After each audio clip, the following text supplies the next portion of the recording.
Doing great, man. Doing great.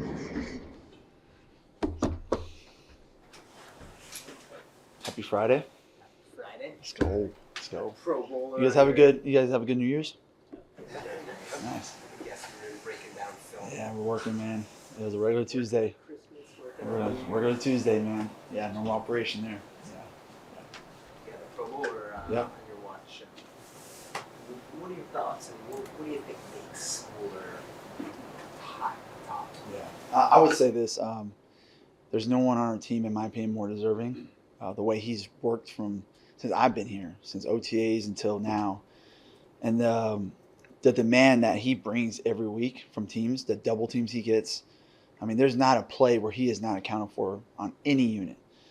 And what he's done week in and week out, be consistent, same attitude, consistency, even through the losses. He's just come to work every day, and it's all him, man. I mean, you'd like to take some. I helped in that, but in my opinion, it's all him. Like, he's really, really worked and really, really trusted us and trusted the Slaters, Coach Quinn's, Coach Mayo, and just ran with it. And since losing Slater, he's become the guy. And again, to be able to be the guy and rise up to an occasion and play at a different level than he even was in the first 2 years he was playing. I mean, that's why he's a Pro Bowler, and then the other teams around the league respect that, and that's why he's got that award. It's not a fan vote; it's a league vote right there, and that's the respect he's gotten. So I'm very proud of him. I couldn't be more proud of him, to be honest with you. I'm just happy that I'm a part of it and can watch it in person, because I know what it looks like now, and what a Pro Bowl looks like, and hopefully he can just continue to build on that and stay consistent. And so I'm really excited for him.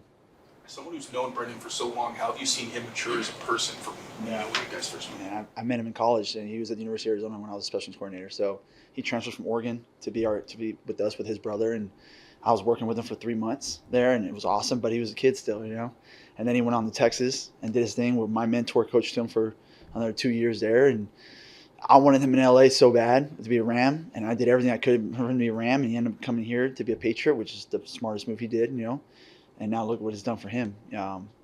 And it's been a blessing to watch him grow up and really perform. I always knew he'd be a great special team player. I just knew it, just because his attitude and the way he approaches the game. And he's lived up to every hype about it. And like I said, I hope he continues to do so. And I couldn't be more proud just to be around it for a year. Yeah. Only one more game left. For the younger guys who are making their place on the special teams unit, how do you get them to understand, hey, every snap counts here? Maybe week 18, but every snap counts going into the offseason. Done that. I think I've done a pretty good job of that throughout the season. One of our models, especially, is one play. One play perfection. Every time you take the field on special teams, you got to be great. All 11 guys do their job, because you only get one play to do it, right? We don't get three downs and a first down or a 10-play drive. You mess up on one play, you got 9 plays to fix it and things like that. We get one play and only. And so we're judged a lot by just one play at a time in this position. So our guys, I think, understand that. And I've treated this week just like any other week. Same work. In fact, you're losing, you work harder, because, you're trying to make everything right. So I think every week we've taken a step up and trying to get better. Has it led to more wins? No, it hasn't. But I think our guys understand how important their role is this weekend to showcase what they can do and to finish what we started there on teams. I think we've had times of success on teams. We have had times where we haven't been good for the team. And I can build on that and show our guys throughout the season, like I've done this week, like when we've been really good, how it helps the team play complementary football. When we've been bad, this is what it does to our team. And I think our guys understand that, even the young guys who have had to take more of a role throughout the season. And I'm excited to see what they do on Sunday. I expect them to play all out, give it everything they got, and finish what we started. That's kind of been my goal this week. Bullet point, finish what we started there, and is build on the special teams culture, because I control what I control, and that's special teams. And I only think about that. I think about the team, I think about special teams, and that is it. Like, I don't control offense, I don't control defense. I control one thing, that's special teams. Do my best to do that. For you personally, in that role, just kind of as the year comes to an end, where do you feel like you've grown the most this season? So many things, man. As I look back, I go through the next week and just kind of reevaluate myself, which I'll do deeply. Where can I be better? It's always going to be like, where can I better help the team out? What can I do better to put a better product on the field for the fans, so that they're excited to watch us and they're excited to watch special teams? And we haven't done that consistently enough on special teams, which is why you're 3-13. Because if you're good consistently, you probably have 2 or 3 more wins, right? And now we're thinking 6 and whatever. So those little things like that, how can I reflect and get better as a coach? And it's always going to start with myself first. What can I do better to help this team out and get the right personnel and people in to believe in that and build on the culture that we set in that room right there and get better. into next year. But I said it's gonna take a while. Like I'm gonna sit there and really think about it. But like, what can I do better as a coach to be better for this organization? And that's how I'll approach it. With those younger guys, only being one game left, is there any desire to see Parker Romo kick a game action this week? No, I think right now Sly's done a good job throughout the year and being consistent for us. And like I said, has it always been perfect? No, it hasn't. But a guy that's really taken ownership with the team and done things right with the team. I think we'll finish with him and see where we're at. I love where Parker's at. Like Parker's came in and done a great job for us, and great kid. I'm glad we have him on our team right now, and you'll see where that leads to. But I think Sly moving forward right now for this last game, let him finish what he started and build some confidence for him moving into the offseason. I heard you mention one play perfection. Yeah. How is that born, and is that sort of? I mean, I think I Yeah. heard you say is that sort of? It's one of our culture things that we do on special teams. It's just one play of perfection. That all of them have to do their job. And it's something that me being a player formerly in college, me working for the guys that I've worked with and being around some really good coaches, talk about this play on special teams. And it just kind of evolved into that. Just one play of perfection, just all 11 doing our job for one play. And when you don't, that's where you give up the touchdowns and you give up a block or you get something crucial. When you do your job, then you do something big time for your team. And I mean, you help your offensive defense out. And that's what we're trying to do at the end of the day. How would you assess I'm sorry, Mike. No. How would you assess Marcel Styles' performance this season? Man, I've really been proud of him. From OTAs, he was hurt most OTAs. We didn't really know what we had in the guy. We knew he was a good athlete, but he really couldn't showcase anything. So a little bit down on OTAs, but that's why it's OTAs. He got healthy. He stayed here all summer. Like, he didn't go home like most guys do. Freshmen go home. They go on vacation. He stayed here the entire time. He rehabbed, and people don't know that, right? He rehabbed, took care of his body, got right, and has been a four-core guy for us for 17 weeks straight and hasn't came off the field. He came off one play when he got hurt, a head injury against Tennessee, I think it was, or whatever game it was. But other than that, he's been consistent, and he's gotten better week to week to week. So, again, one of those guys talk about culture, like building around him going into the next year, and hopefully he can take another step throughout, get his body right throughout the offseason. And now, not as a rookie, he's not going through the combine. He's not going to the OTAs for the first time, all this stuff for the first time. It's hard on rookies, man. They hit that rookie wall sometimes, and he really hasn't. He's just been steady at it. He listens.